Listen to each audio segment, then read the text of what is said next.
What is up, Blackheart fam? I'm coming to you live from my home office because this episode of Meet the Co-op is a long one. So I'm going to give you a little primer so that you know what to expect, or if you want to skip ahead, you're welcome to. In this episode, we talk about storytelling and its relationship to technology. We talk about what we're currently working on. We talk about Blackness and corporate culture, dream projects, the fear of AI, and there's tons of fun in between all those things. That being said, I hope you enjoyed this video. I do want to give you a quick heads up. The first voice you're going to hear is the voice of Kilo Martin. He is a content writer at Blackheart. Then after that, you'll hear the voice of Jonathan Williams. He is a co-owner and executive producer at Blackheart. And then you'll hear my voice, Austin Ross. I'm a co-owner and executive producer at Blackheart as well. So please enjoy this video because it starts right now.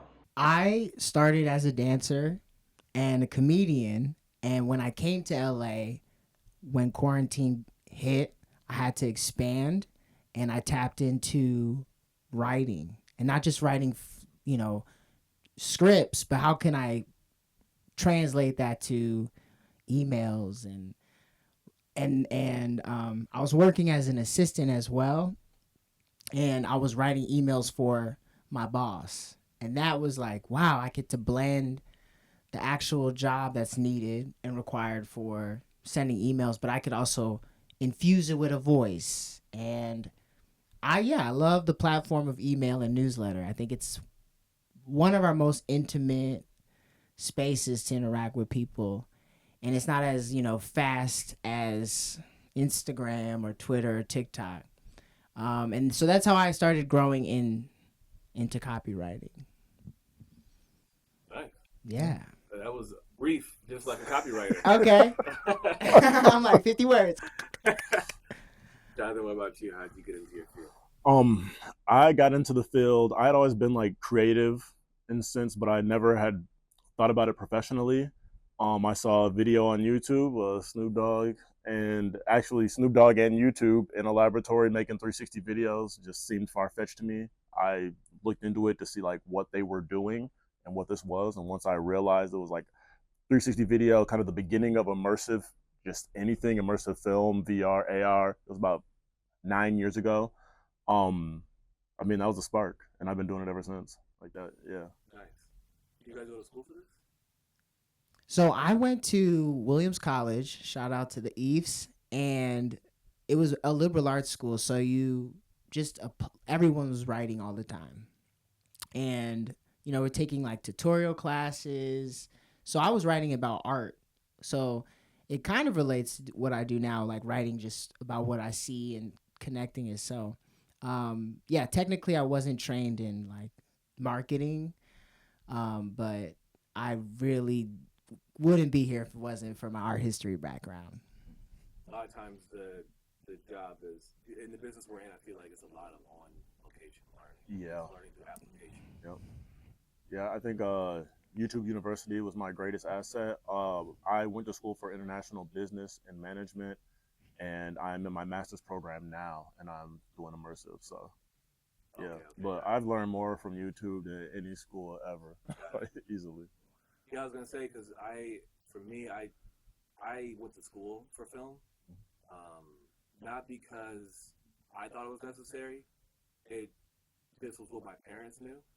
So that's how I got into it, was going to school, because my father was a firefighter, my mother was a teacher, so I had no idea that you could even like work, or like that this was a profession, I guess. So yeah. I had no choice but to go to school. Well, that's what it felt like, at least. I mean, I didn't want to go, right. But I told them like, hey, times are changing, YouTube's popping up, like you just gotta start creating. And they're like, you have to go to school, otherwise, like you never will. I can't say that that's wrong, for the simple fact that there are so many other things you gain at school aside from the education. You know what I mean? I feel like it's the social skills. It's like learning how to complete a task. You know what I mean? It's kind of deciding how punctual you will be in the rest of your life. Right. Like, it's a lot of little things. I think that school's helpful there. But yeah, the education, you get an education anywhere. That's true. And wait, so when you saw VR, were you like, oh, this is overwhelming? What made you like jump into it without reckless abandon? Future. As soon as I saw it, I saw the future. It was like my third eye opened up immediately right in that moment, and I knew like this is where everything is going. And it is, you know what I mean? You see that AR popping up everywhere. This is before everybody was Instagram filtering their face. You know what I mean? Like, yeah. I just knew like this is what it's gonna be. This is like a good fusion of reality and technology. What type of storytellers is it attracting now? After we've seen this like boom bust, That's a good question. Yeah, that is a good question. I or think in that your personal. um I'm seeing I think that because of how everybody is like reaching right now, the companies are reaching, it's attracting a lot of like game developers. I think everybody's kind of leaning into this like game space. Um and I think the art space has taken a blow, but it's also trying to make its comeback right now. And I do think that people are using VR to tell your stories, but sometimes the question is like, do I need to use VR to tell this story? You know, is it appropriate? What agencies will VR add that traditional film can't add, or just like an audio experience can't add? And for a lot of times, I think that is like the motion of it and the environment of it, and those two are like the standouts for me, because yeah, like you can do a performance and have it on video, but for you to do a performance and be able to swap through 100 different characters and you kind of pick who you are, if it's just for the day, you know what I mean? Like today I want to be a panda, and tomorrow I want to be, you know, a chicken. Yeah, that is It's whatever. That's like my And I think soul. that's right? like the beauty of it. But a lot of things can't just be done, you know, as traditional performance, and some things just need to be live. You know what I mean? Like VR is cool, but it doesn't lend itself to everything. That's what people immediately realized. Yeah. Once the craze went over, they were like, "Wait, this story could be told better on stage, in an Instagram post, in a meme, in a live video, you know, on iPhone." Because we're starting to see people kind of sliding back to like, now let's just make something and worry about It's 4K.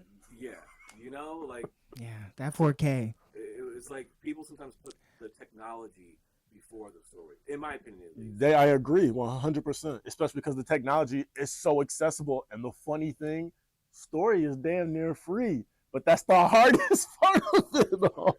And finding what vehicle to tell your story in is our job. You know, that's what we do. That's what we for do. For sure, yeah. Our quest. Yeah, it is our quest. It's our quest. That's a great. It is a quest. I love that. Especially if you're like a true artist. You're always like, okay, I could do this in VR, or I could do this on set. What am I gonna do? And it's exciting to go through like, what are the benefits, you know, if I go this route, or what are the benefits if I go this route, and then kind of exploring like, man, this is the industry to be in. Okay, so we'll be talking to you a lot. What 3 projects are you working on? 3 projects I'm working on. Are we talking like personal or for work, or which one? I don't know if it matters. Which ones excite you the most? Oh, excite me. Then work's already off the what scares you the most? Get vulnerable. What scares me the most? The project that scares me the most is also the one that excites me the most, oddly enough. And that is the VR experience fatherhood that I'm working on.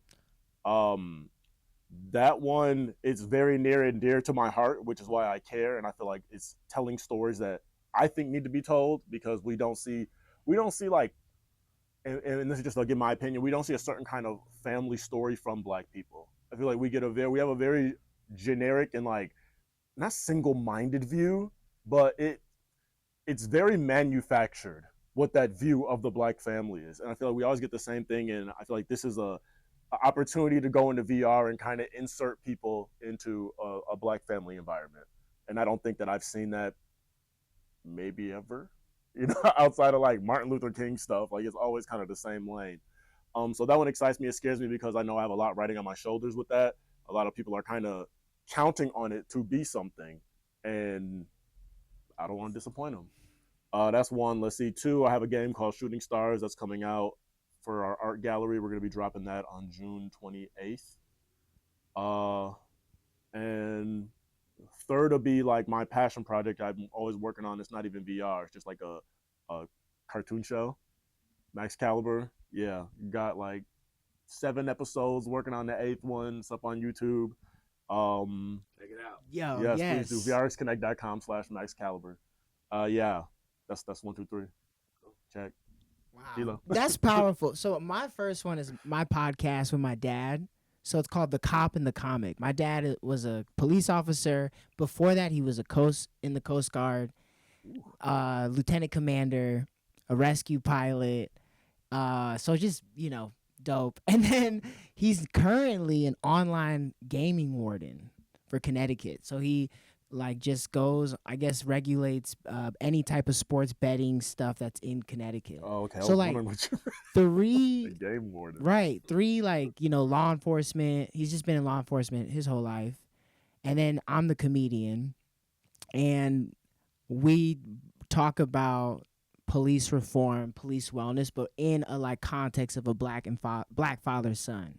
So it's just like all of these conversations, with from police brutality, George Floyd, all this injustice. Like I never had like I had a huge block against my dad because I'm like, he's the pig, and but I have made this podcast not only to just like build a work around, having a comedian, being a comedian, and having a podcast platform, but also to speak to like serious stuff, and my dad. And so the fun thing about it is my dad's like where I get my humor from, right? So he's actually funnier than me, but it's cute. And we're both Geminis too, like same birthday twin. So that's my Same birthday? same birthday, yo. I was born on his surprise birthday. Wow. That's legendary. Really dope. Yeah, I got the same birthday as my dad. And so that's Cop and Comic. And so that's my podcast. I do a weekly YouTube show. That's a late night style YouTube show just to do topical comedy, sketches, characters, and song parodies. It's my favorite styles of comedy to do. And I've seen it. It's funny. thank you. And then I guess my last project is I'm working on pilots and samples, just building my script writer portfolio. I got two comedy, a drama, and then 2 shorts and a play, like a short play that I've been working on. Awesome. So those are like the 3 right now. I think they could all change tomorrow, but but really those are like my 3 horns. Triceratops. Yeah, what projects you working on? Oh, thanks for asking. Of course. The question should be, what projects should I not be working on? Because I'm working on too many things, probably. Ooh. Yep. Hey, let it rain. Let it rain. True. What should I not be working on? Okay, what I am currently working, my main project I'm most excited about is a book I've been writing for a little while now, doing research on. I really don't want to say too much about it because it's really near and dear to my heart. I'm afraid if anyone caught wind of it, it might get into the wrong hands. I know that they say you should talk about your work. Right. Like, this is the one thing where they're like telling me your good ideas, not your great ideas. So this is the one that I'm like, I'm just going to keep working on it until I'm at a place where I can move it along to the right people. What style of book? Yeah. It is. So we can get around. You don't have to go in the castle, but I can walk around. Yeah, you can walk around the castle. You got Okay. a thriller? I'll take you. Action thriller? I'll be on the. It is an action thriller. It's an action thriller spy Oh, say less. I'm in. adventure movie. I'm in. Sorry, look.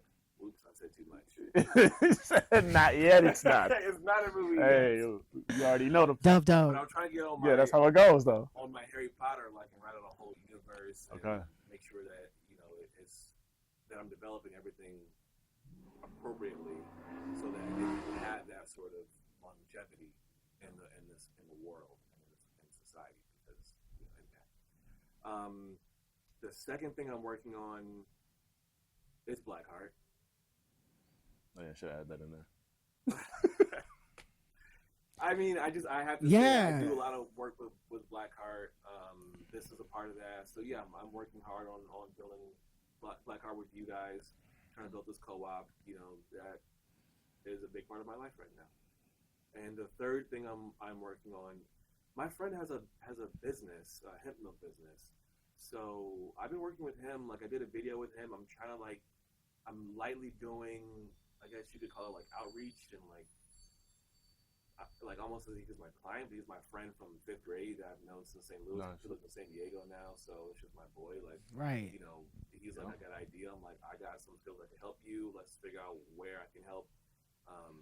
So those are kind of the 3 things I'm currently working. What kind of people do you work with? I work with Black women. I work with like Black business owners, and that's just been my like all my clients pretty much. I like yeah. Um but I think I work with also l- local solopreneurs, like just at the beginning of a project. Yeah. Small scale, local grown. Nice. I love that answer. Thank you. Jonah, how about you? How many people you work with? I have a very wide spectrum from that just starting out entrepreneur to your Bill and Melinda Gates foundations. I prefer to work with the smaller situations though, because I feel like it's more intimate. Everybody can kind of land on the same page versus when there's so many different like gatekeepers and so many people got to be on the call, and it's like things just get lost in translation. And I also really, I mean, I find that I do a lot is I work with a lot of people of color, and I don't know if it's by design or just that people I've been attracting, but as of late, I feel like I've been on a run. I've been on a run, and I like it that way because it's just different voices. People bring different things to the table, and it's not even just like their likes; it's like just their culture. Having like a different culture brings in a whole different idea set. You know what I mean? And yeah, it's been a lot of fun. But the more diverse, the better for me. I mean, same with Blackheart. I feel like we do a lot of diverse work with a lot of different kinds of groups, and so that's just kind of wave I've been on. Yeah, it's a lot. I mean, we all know why there's this recent what's the word, like attention put on Black and brown people in the past 3 years specifically, trying to uplift. So, but it's complicated, but at the same time, we've been able to work together, and I also like working with Black and brown people. Yeah, it's a lot. I mean, let me say that again. I prefer to work with Black people. Thank you for just saying the verbatim. Thank you. Let me say that one. Let me just say I remember one time we were working with a client, and that's how I introduced myself to this client, and in our room, and it was like, "Hi, I'm Kilo, and I love Black people. I love working with Black people." You know? What was the response? I know they're probably excited about that. We're doing a strategy like, "Hey, here's meet the team." And I was just like, my name is Kilo, and I love Black people. And it was just because I guess it was my first job with y'all, so it was just such a relief to be like, this is a Black-owned agency. Like, I'm working with a Black-owned company, so I can say things like, I love Black people, and it's not an attack. Like, I love our stories. I love my ancestors, you know? So Black-owned? just start with it. And it's like, and I felt like it also set a really great marketing impression. Even had nothing to do with like what our task was. It was like, oh, okay, it's love up in here. I feel the same way because I had a corporate job for a little bit, and when I left the job, I realized that I hadn't worked with Black people enough. I've always had loved my people and and worked with them, but once I got into corporate life, it was just like no attention was given to it there. So therefore, by necessity, I wasn't giving it any attention either because how would I? I'd have to put my neck out there in order to bring it in, and then it starts to get really weird really fast. So that's what over the past few years I've like turned back in and tried to lend my skills out to people that I think could use them or just want to use them or have something else going on already that I want to be a part of. Like I worked with Rio for a little bit. And trying to work with small businesses. You should work with a lot of solopreneurs. That was the reason why I avoided 9 to 5. I've never worked a 9 to 5, which kind of I did. But but working in theater spaces, I want to know how you found or maintained or expressed your Blackness in the corporate space, because in theater it was like, where's the diversity group? Where's the diversity scholarship? I've always built, like, especially in the improv UCB classes or performing, I've always been on the team, the diversity team, the diversity sketch showcase, the diversity, but also in teaching artists, it's predominantly, it's kind of, very diverse, but Yeah, well, how do you find that in corporate culture? Because It's I mean, not a even thing. I'm trying to book a corporate client, and it's like, what would I lose when people are like, Kilo, is that like your real name? Like, I But can see if you that. book a client, it's very different than if you're working inside of that organization. Right, You know what I right. mean? Touche. Because you still have like you got an element of freedom. You know what I mean? But Yep. if you're inside that organization, you don't pick the team. You're just a cog. And I feel like, I mean, from my experience anyway, it wasn't something you just bring up. You know, like, hey, I've been noticing that diversity numbers are a little bit low here, and I'll feel more comfortable if you guys work to, hire somebody who looked a little bit different. Like that was not a conversation because then your job's at stake a little bit. You know what I mean? It was like you don't want to ruffle feathers when you're inside of an organization. And now I know like the DEI, there's a big DEI push, which is pretty much over. But for that little bit in there, there was a big DEI push, and I really was excited about that. But at the end of the day, I knew that wasn't going to actually change corporate culture, and all that was a band-aid over a really big gash. You know what I mean? Like that wasn't going to solve anything really. I'm hoping that enough people got through the door at that moment that in 10 years we'll see more fruits. It's hard to say. I'm just Yeah, Oh, for I think sure. it's us. This right here I really is what's do gonna because I feel like the come people from. that did get through were already there Mm. and then closed it back up. They were at the door. They were at the They door. opened it up for a little bit. A lot of those doors that were open though were temporary. So it's like I got a DEI position at the job, but now that position is actually gone, and there's no growth potential in something like that. You know what I mean? Yeah. So I don't know, a Right. lot of loopholes. I'll say for me, Kilo, to answer your question, I kind of have a little story about it. But basically, there was a time at a job I worked where they had hired a black writer and director duo to come in and do something that was Afrofuturist. So it was above me. It happened around me, and that was amazing because it hadn't happened there yet. Like, hey, we want to do a black Afrofuturist, which Afrofuture is, I mean, anyway, they were done it, but they're like, we want to do Afrofuture. So they're like, okay, we need a producer. Well, of course, they chose me, right? I love the scan. Yeah.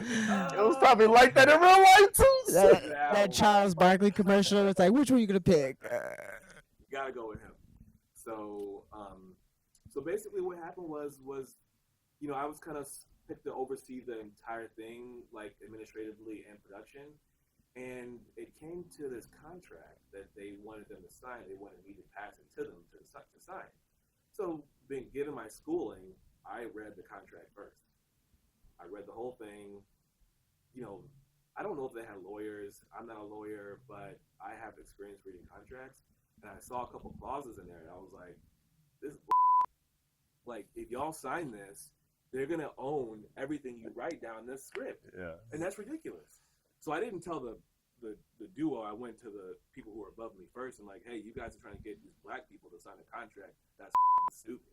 And I don't feel good handing this to them, knowing that they may be potentially signing away if this company goes up and up and up millions of dollars. They should have ownership over their IP. Yeah. And so that was like my civil rights battle inside that company. Yeah. How did did they respond? How did you? What was your march? Like, was it an email? Was it a call? How did you gain your solidarity? That's big.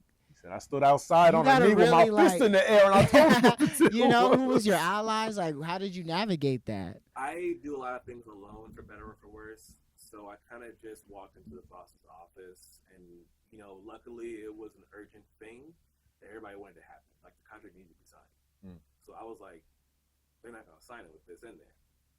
And they didn't know if I was speaking for them or not. But I think it was a lot of liberals there who don't want to be the bad guy in the situation. So it was a little bit easier for me to convince them, like, let's remove this and let's remove that. So that's how I did it. Oof, wow. Awesome for the people. I'm here for that. Thank you. I know. I'm here for that. For the IP. I mean, what place does that? No place looks at your contract and then is like, "Hey, this is unfair." The thing is like I've always been an artist. Well, I haven't always been an artist, but when I discovered that I was an artist, I started working at companies that were about artists. So if that's a part of your thesis, then it has to permeate through every person in the team. and some people take it differently than others. Yeah. And I guess for me, that was a contract that I saw that wasn't in line with the mission of the company. So it was one, because they're black, and two, because this is not what we do to artists. Like that's beautiful. This doesn't make sense. Actually, it doesn't make sense all around. And IP is the one thing that we need to own if we ever want to be where they are. Yeah, that's our 100%. our real estate. Oof. Right? We also need some real estate too. I think, but that what's been happening in these past years, that's really why I'm like, you know what? I do love working with black women. They're ambitious, they're creative. Like the potential is just growth, and supporting that is amazing. But I'm beginning to realize the importance of stuff like IP and real estate and co-working and co-ownership. Yeah. Like I can't believe I'm sitting with 2 business owners like that. You know what I mean? Like I'm not, but I don't feel like that, and that's the point. Like it's just feel like what? Be normal. We're normalizing, yeah. The normal what we're doing is just existing, but also normalizing. I'm trying to think of a big good word, but normal, like just making this Like excellence, excellence, ownership, decadence. legacy, all the things. Right? It just feels amazing. So thank y'all. Okay, we're gonna switch the tone of the conversation a little bit, and the tone switch is going to be blue sky optimism. If this was your world, what would be a dream project for you to work on? Wow. Take a moment to sit with that. Yeah. No. Let's have a silence for that. Like, just let me sit with my blue sky, because it would be having a late night show, like a syndicated network, black, all black, like black late night show, to be a host of a show and be like, "What's up?" Like, "Oh, Miley Cyrus, come through!" Like, woo, or Miley Cyrus. Bye. Right. I just randomly was like, "What?" Okay. That's when you know your show made it though. When Miley Cyrus. Or just like random, yeah, like when it doesn't even think about, right. I find, even with why I watch late night, like you could tell there's a difference, like when there's like a cultural barrier between the host, in ways that I feel like why a celebrity needs to go onto a talk show so people can hear them talk and be vulnerable. I don't think black and brown performers get that freedom when you got like a Jimmy white Kimmel. guy in their suit.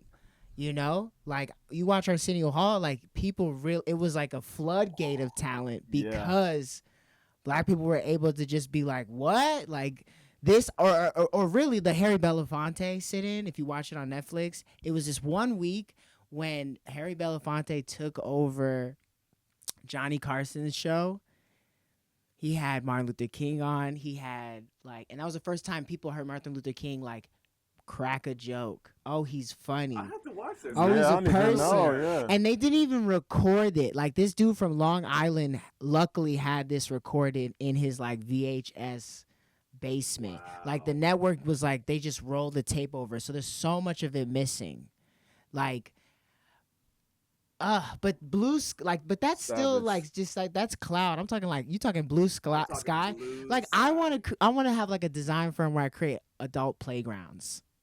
That's like wild. you talking about my God, Leonardo that is da Vinci. creative as my lord. You know what I mean? I have my media production Yes to empire. that. I want to design adult playgrounds because I want to go swing. You need some beta testers, bro. Holla at your boy. Right.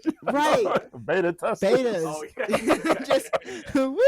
Honestly, I was thinking the same thing the other day. I was looking at a playground. I was like, man, why can't I do that? Yo. Or do even a better A bigger one, yeah. That's a bigger little one. bit more, That's free, right? That's free, of course. But the reason why I made free section and then the more elaborate paid section.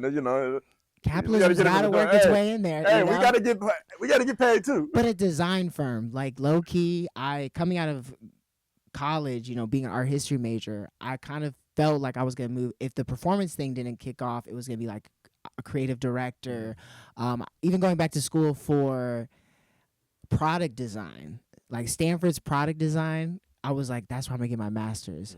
Like, urbanism, like I've also lived globally, right? So like, that was because I was studying architecture abroad. Like, I really had a passion for designing cities, being a landscape architect. How can we make and design cities to be more green?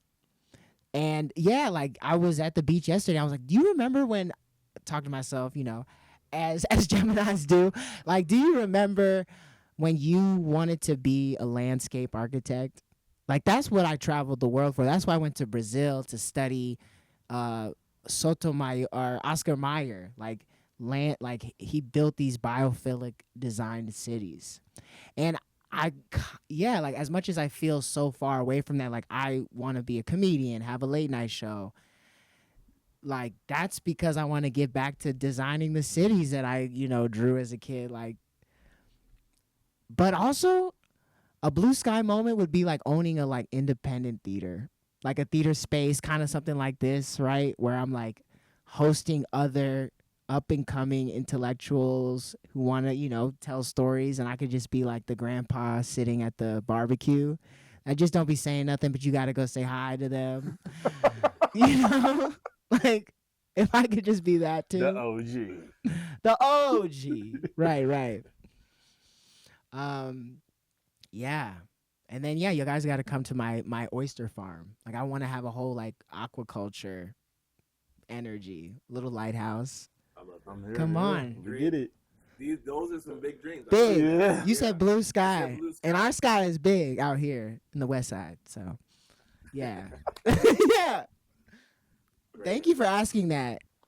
Those questions like that are needed. Absolutely. Around people that you trust and support you. Like, yeah. Thank you. Yeah, we should all be imagining what our own world can be like, for sure. Designing our own world. Well said. And just being able to step outside your reality for a moment, we don't always get that. So the question goes to you as well. What would be blue sky, the coolest thing you could maybe work on as a vendor, or that's even just your own? Oh yeah, for sure.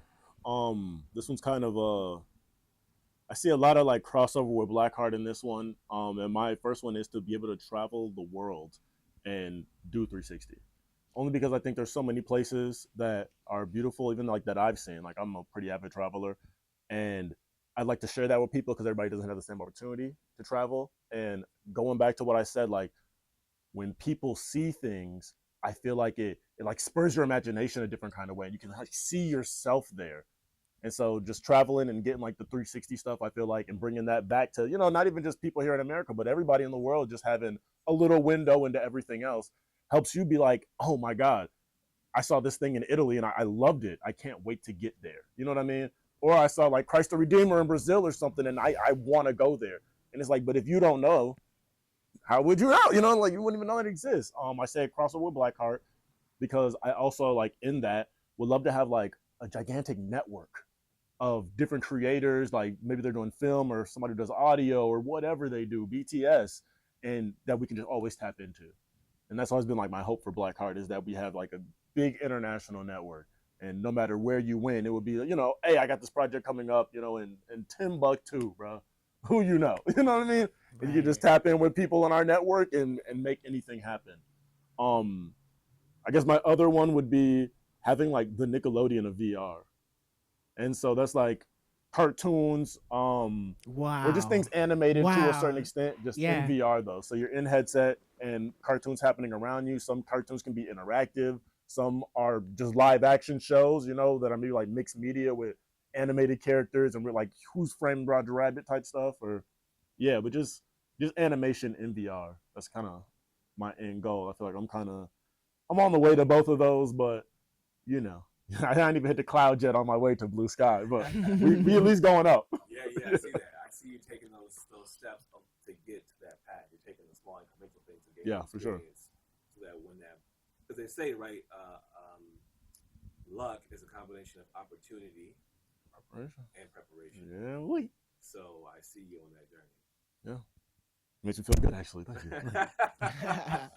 And small yourself. Wins, small wins. What about your big sky? Yeah. Okay, so that's a hard question for me because my mind runs a million miles per minute. So I'll keep it real contextual with inside Blackheart. Okay. A dream project at Blackheart for me would be a data art project actually. Um, I love when you can go experience factual information in a way that removes the barrier of like hard study. Um, Mm. I would love to work with like a nonprofit or the government to visualize data into art form so that people can understand more complex topics and we can raise up the understanding of certain things. I don't. I think it'd have to be something that had to deal with like it'd have to be something socially that Mm-hmm. pushes some agenda forward. Like you can't just be like, this is how many ducks live in Montana. Like you have to be like, Like a representation of like maybe like a demographic or something like that, or amount of money invested in this industry. it, Excuse me, by these type of exactly, people. exactly. Yeah, So yeah, people can start to look at yeah. That's interesting. but large scale event. Wow.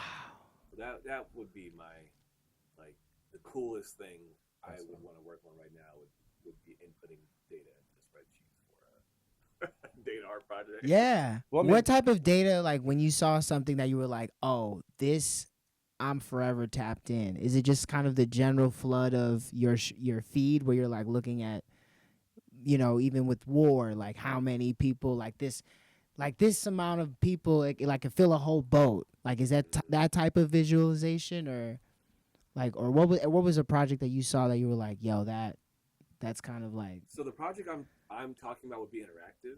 So okay, okay. you yeah, can that's what. Yep, manipulate it Oh. I to see it, do bro. different things. So you can access different parts of the data that you wanted to. And I think a report that I saw that I was like, more people need to see this. Not that I knew it would be good for data art, but I was like, people should be looking at this and interacting with it in a different way. It was actually a study on black businesses in America. It would the data they put in there makes made me see what's happening in a totally different way, Mm. and it was just dope. And I thought I was like, I want to put this into Mm-hmm. data art. Well, we're pretty much wrapping up the end of this conversation. Let's see if there's any other questions we want to ask each other or anything we maybe missed out on. I have one here. Can AI capture blackness? DEI and AI. Those are some big burger to chew on. We We can are approaching the end, we can chew so fast. if you guys want to say anything about that or say anything to wrap up the conversation. I will throw out this AI stuff because I think that AI is a super important tool right now that a lot of people are sleeping on. I mean, it's getting a lot of talk right now in the news, but I think that a lot of people are just talking about it because I'm starting to learn like I got to get out of my own sphere and thinking everybody's like what we're like. But most people are just seeing this and hearing that term, but they're not really jumping on it. And I think that there's so much like impact that can be made, but I just think it's about learning. And if you understand it, you'll never have to really worry about your job getting destroyed or like all those little things where it's like, oh, I'm afraid of AI because black people specifically, I'm afraid of AI because. But I think this is the greatest opportunity we have because it's starting to bud. You can get in, you can learn a decent amount of skills, and no matter what you're doing, there's a way that AI can take some of the load off of you. And so I just think like, again, with black people, and I guess everybody Mm-hmm. getting over that fear of what it could mean and deciding what your relationship with it is. Like what does it mean to you? Because ChatGPT is an awesome tool. I mean, we talked about that a We million have, times. yep, yep, Mid Journey is an awesome tool, even if yep. it's just previs and getting your idea down on paper with very little friction. Because sometimes you can get lost in your head and your $1 million idea stays in your head and then is buried in the motherfucking grave. And that was the end of it. Versus if you had these AI tools, you could just type a prompt of just like a very simple concept and it can elaborate for you. And that just can help get your own wheels turning. And I think that it's just so important that people just tap in with this tool, like Wow. everybody. What do you think are some what would you say to a person who wants to dabble in AI but isn't sure where to start or how it might actually help them? I would say start with Chat GPT and maybe even ask the question, this is what I do in my life. How can AI help me? You can literally start there. And I think it's just getting comfortable with asking questions and learning what questions you need to ask, or being able to just ask yourself certain questions. Because I find that with me, AI has helped me really like sit there and get to the core of a problem, because it'll give me an answer and I'm like, that answer is not what I needed. Why is it not giving me what I need? And it's because I'm not asking the right questions. I'm not asking like the core questions. It's easy to think of things on a surface level. When it gets down, like an example would be writing a story. You know, you can write me a story about three guys sitting on a couch doing an interview, and it'll write me a story. But I could keep on hitting enter, enter, enter, and it might keep writing me stories that are literally totally irrelevant to what I'm talking about, which will make you sit there and think, well, what am I missing? And that's when you go deeper. Like three guys who live in Los Angeles who have a black lineage and all work in like some form of tech or in like this, community. And then you'll start to, narrow down. And I just find that it's easier in my entire life to narrow things down since I've been using AI. It's like it's helped me think different, actually. So, I mean, it's just a wonderful tool, especially for Black people, because if nobody's there in the space, it won't be for us, like point blank. That's all I got to say on that. The fact that was all you got to say, that's a remarkable, because I think it should be another conversation, and just like I would love to hear our developments with it, like just as another segue, like how's your AI experience? I went to a workshop, and yeah, like all of the world building that you need for your stories, you have conversations with that, you build a bot, and the AI can like help you build out like what type of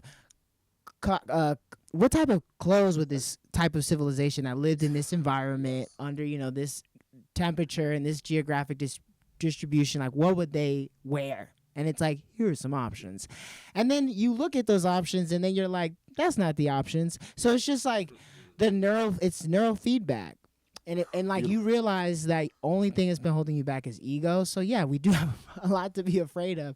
And then in terms of like AI and Blackness, this is actually something that I'm like, I will try to say this in like a short way, but Blackness and Black aesthetic is now at question. And in a way that like when I was doing the AI stuff, like everything was looking so beautiful. Like it's like all the Dolly and Mind Journey. Is it Mind Journey? Mid Journey. Like the iterations are like, it's like, like we're losing a lot of other disparities or uniqueness. Like I see that like if we don't imbibe Blackness in AI, Blackness will be erased. Like so much of our culture, like funk, soul food, is like the product of like not like making it up. Like blues, like our language, is a mix of all of these languages that were forced to be on a boat. Like, so I am interested in seeing how we can keep our style, like what makes black or black, like even with the voice zings in it, like the way that we are, what AI has learned. I think there's a lot of work that can be done in like reteaching it, making sure that we're like actually even going further in history to get back, like, because it's like learned all this stuff from its like Western civilized background. So AI is always gonna have that lens. So creatively, if you're like, we gotta kind of constantly be in it and ahead of it. But yeah, like we also, it's like kind of this, it feels like a lottery kind of culture thing. My mom's like, yes, I was on Mind Journey and I made a whole game, and I'm like, okay, but like what, what's the game? But like a game design, like a board game, right? But like I also am now going to realize, like, yeah, all the drafts that I have, all the ideas I have are done. Like there's an idea, like you can draft it and then you have to deal with like what that looks like now. But I think our mindset is shift, like now we have to adjust to this new consciousness if we're going to keep, AI is not going anywhere. Right. So like, yeah, like I'm just even thinking if I wanted to like design me a biophilic city, like Now my biggest dream is on a piece of paper. Now it's not a dream. Now it's a piece of Now paper, it's and not I'm a like, dream anymore, bro. okay, like that. It doesn't stop. Like I think AI, we want something to like, we want to be finished and arrive, and it's like no, it just kind of shows you the new journey. But anyway, I That's really do beautifully would love said. to have more conversations around it. Yo, I that's think the the next best thing to do episode. is build people who you're AIing with. Like, don't be alone. Like, Don't AI alone. don't AI alone. Yo. Maybe we'll have that conversation again. And Second episode. in between now and then, I think everyone's gonna be Googling biphilic probably. Because what is that? Because I don't even know. Yeah. Oh, just like yeah, dope. Like a biologically designed city, or a city that has intentions of like okay. your parks Yeah, being. So Yeah, like we need human that. first, or biological first over like concrete and everything. Because Right. why would you not have trees planted everywhere so that people could? Or Why would just there like- not be apple trees on every corner so everybody could just eat? Like Mm-hmm. what? Right. Or like our waterways. You know, like Mexico City was designed like they covered the river. Like it's under a river. Boston, like they just New York, like they put concrete. Like the Hudson River is like getting narrow. Like that drives the water pressure in a way that like other cultures, civilizations before this like industrialization, because we probably still are just in that wave, right? Like they For had sure. smarter designed cities because they just naturally use like the sun's energy to heat their city. It wasn't money first. That's why. When you're designing like with people in mind, it's funny how different things come out. Right. Like I wouldn't mind a clay adobe hut in New Mexico if it was like that's what it was comfortable and safe, you know, good acoustics or whatever. I You don't gotta know. make I'm not talking to you. No, go, but- yeah. But somehow putting people first has to be profitable. I'm looking for it. I feel like I always have been putting people first, and other than Blackheart, I don't know if it's been too profitable. Yeah. I just Right. take a lot of L's trying to like even just looking for black people is like such a hassle. You know what I mean? I feel like I'd be losing money, all the resources just to go and find that person. Because like it's difficult out here. Like I would love to just always put people first. I agree. I think that's how society starts going down the what is it, the utopic track versus this dystopic track. I feel like we're kind of on a little bit. It does feel Wow. But okay, cool. Look, this wraps up the conversation. We had a great time hanging with y'all today. I hope y'all had a good time hanging with us. And check for us online, I guess. Anything else y'all want to add? We love you. No, I'm good. Yeah, thank you for listening and check us out. We're out here to tell your stories. Yes. Peace out, y'all.